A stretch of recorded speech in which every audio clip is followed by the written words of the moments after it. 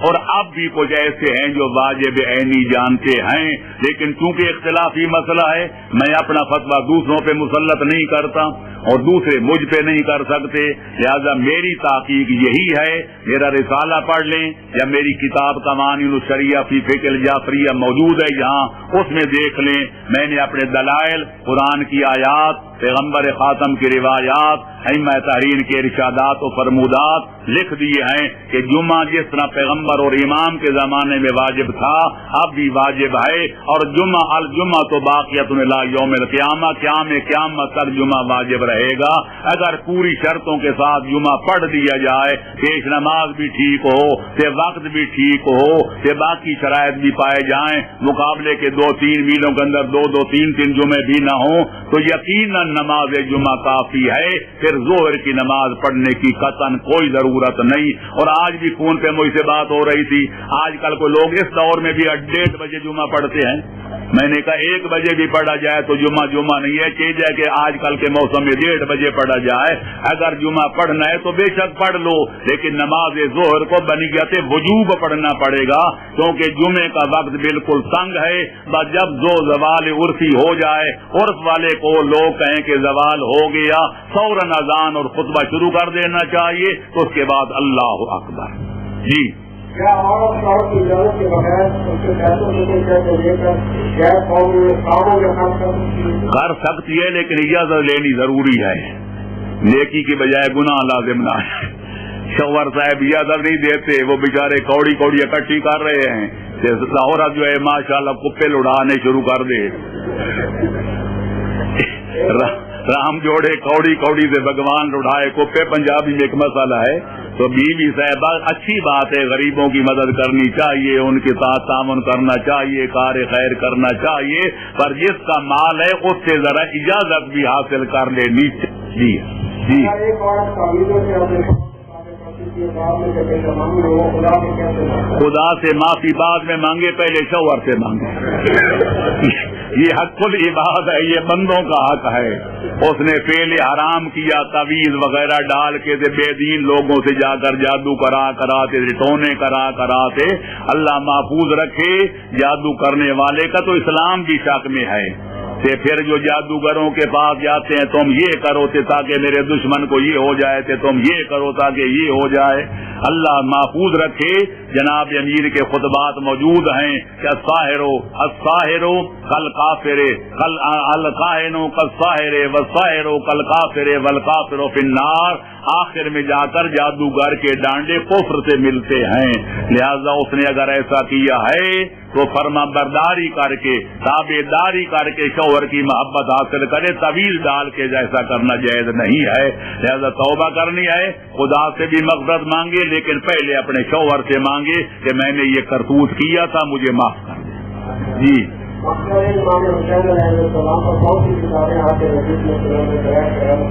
کتابیں گنی نہیں جا سکتی،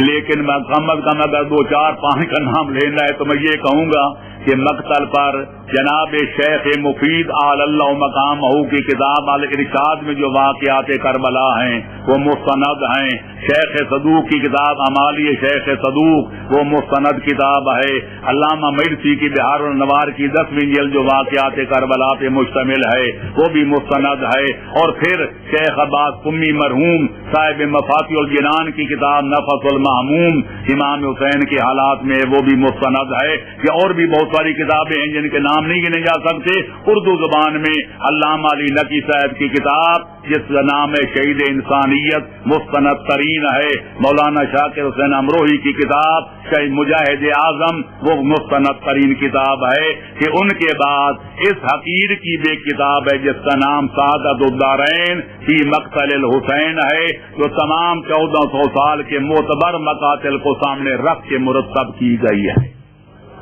اور اس کا 5واں ایڈیشن ماشاءاللہ آ گیا کہ 6واں۔ جی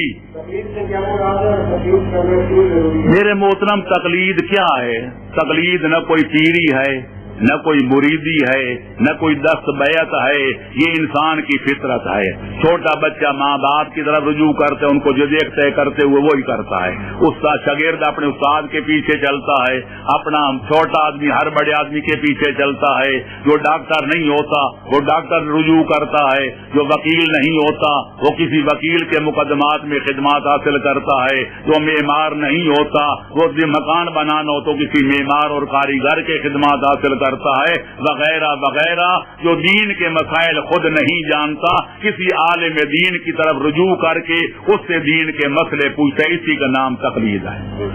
ایک آدمی ڈاکٹر بھی نہ ہو کہ ڈاکٹر رجوع بھی نہ کرے تو بیمار ہو جائے, پھر اس کا مطلب یہ ہے کہ مرنے کا پروگرام ہے. نہ آپ ڈاکٹر ہے کہ نہ ڈاکٹر کی رجوع کرنا ہے, پھر مرنے کا پروگرام ہے. کہ آپ آدمی عالم بھی نہ ہو کہ عالم سے مسئلہ بھی نہ پوچھے, پھر جہالت کی موت مرنے کا ارادہ ہے. اور کیا ہے بھائی, یہی تقلید ہے. رجوع الجاہل الی العالم.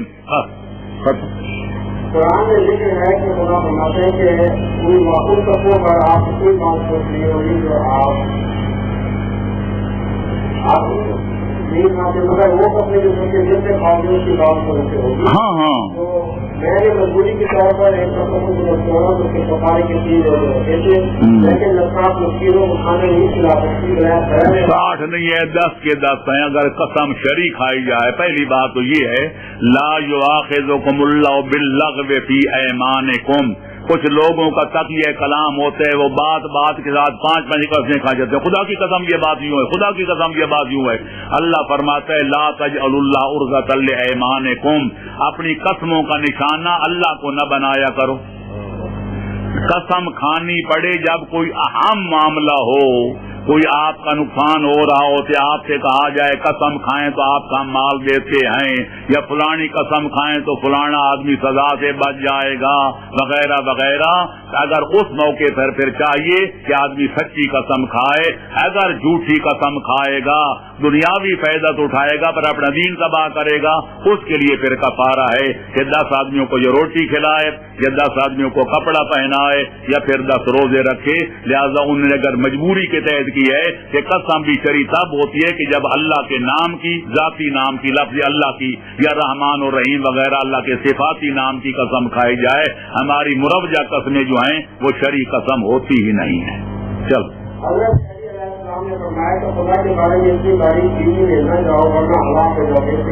یہی مطلب ہے کہ آدمی سب شب و روز یہی سوچتے لگ جائے میرا تو قد اس طرح ہے, خدا کا کیسے ہوگا, میرا تو رنگ ہو رہا ہے, خدا کا چٹا ہوگا یا کالا ہوگا, میرا قد تو 6 فٹ ہے, اللہ کا کتنے. یہ باریکیوں میں معصوم فرماتے ہیں جس طرح کے معصوم سے پوچھا گیا تھا حضرت امام جعفر صادق علیہ السلام سے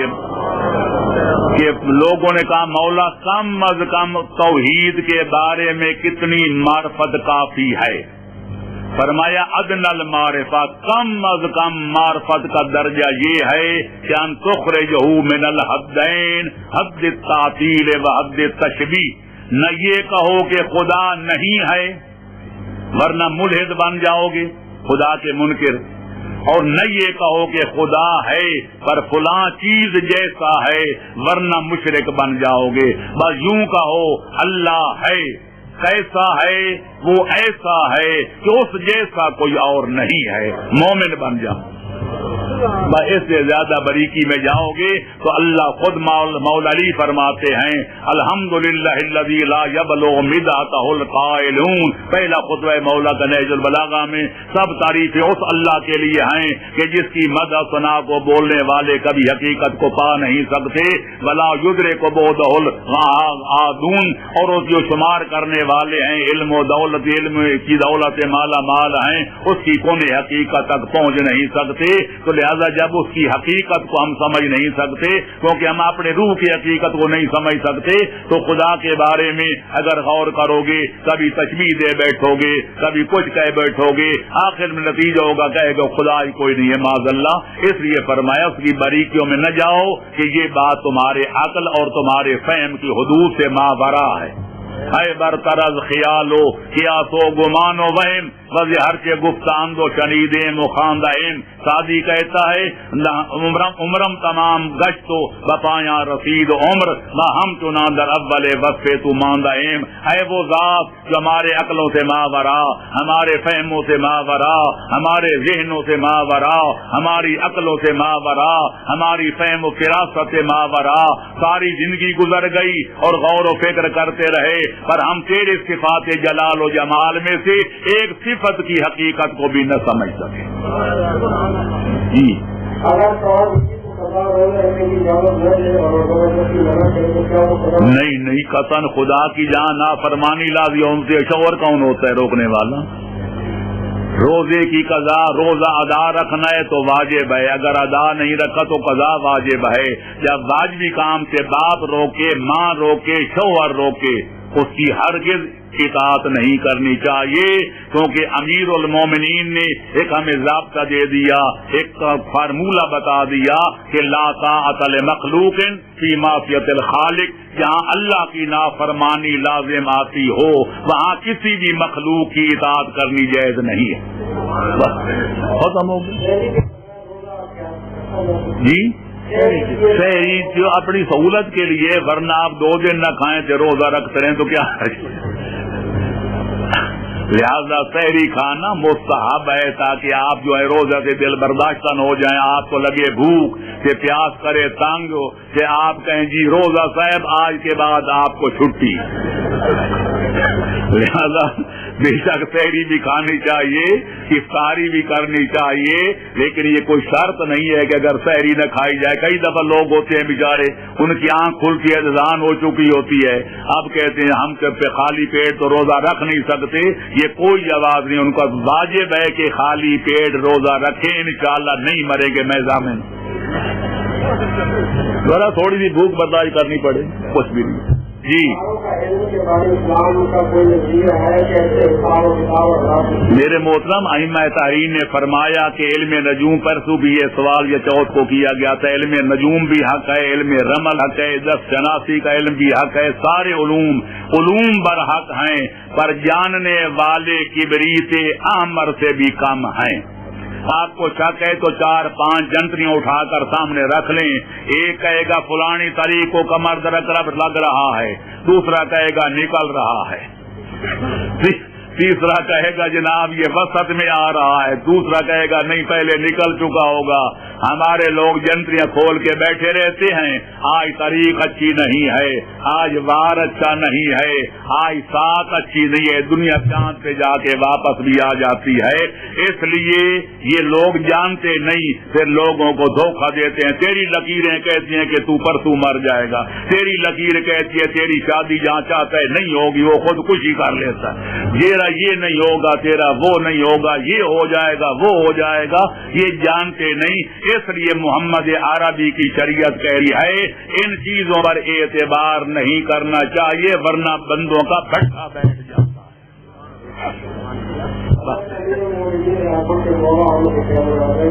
مولا کا معنی حاکم ہے، پیغمبر نے نہیں فرمایا تھا من کن تو مولا فاز علی مولا، جو اللہ کے مولا ہونے کا معنی ہے، جو نبی کے مولا ہونے کا۔ اللہ فرماتا انما ولیکم اللہ ورسولہ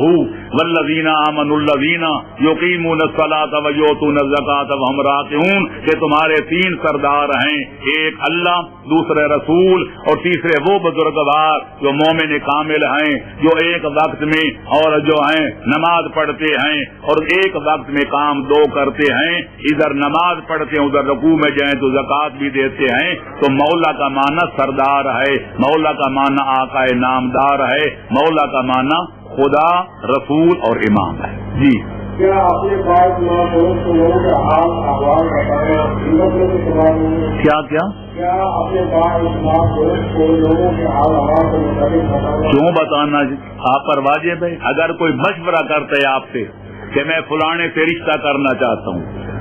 مجھے مشورہ دو، میں فلانے کے ساتھ مل کے شراکتی کاروبار کرنا چاہتا ہوں، اگر آپ سے کوئی مشورہ طلب کرتا ہے تو پھر اس کو ضرر و زیاں سے بچانے کے لیے صحیح مشورہ دینا آپ پر واجب ہے۔ آپ متصب لگے ہوئے کہ لوگوں کے بیٹھ کے اب چولہے پہ بیٹھے تو 15 حضرات کا گلہ کریں، فلانا ایسا ہے تو فلانی ایسی ہے تو فلانا ایسا ہے تو فلانا ویسا ہے۔ آپ خدائی متصب نہیں، کسی کو یہ حق نہیں پہنچتا کہ کسی کے عیب کرے دے اور اس کو لوگوں میں پھر لذت لے کر مزے لے کر بیان کرے، اسی کا نام تو غیبت ہے۔ اور غیبت کیا ہے؟